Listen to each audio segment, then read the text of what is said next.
নমস্কার, আমি মধুরিমা দত্ত। আমার বাড়ি নলহাটি। আমি নলহাটি সোফিয়া গার্লস কলেজ থেকে রাষ্ট্রবিজ্ঞান বিভাগে স্নাতক ডিগ্রি অর্জন করেছি।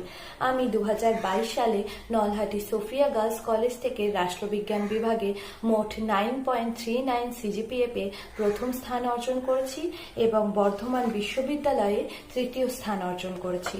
বর্তমানে আমি বর্ধমান বিশ্ববিদ্যালয় থেকে স্নাতকোত্তর ডিগ্রি অর্জন করছি। আমার এই সাফল্যের পেছনে যার অবদান সব থেকে বেশি সেটি হলো আমাদের এই সুন্দর কলেজ এবং কলেজের প্রত্যেকটি শিক্ষক এবং শিক্ষিকা বৃন্দ।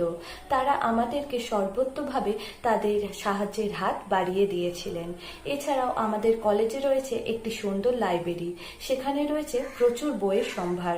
সেখান থেকে আমরা বিভিন্ন লেখকদের বই পড়তে পেরেছি। সর্বোপরি আমার এই অবদানের পেছনে আমার এই কলেজের অবদান সত্যিই অনস্বীকার্য এবং আমি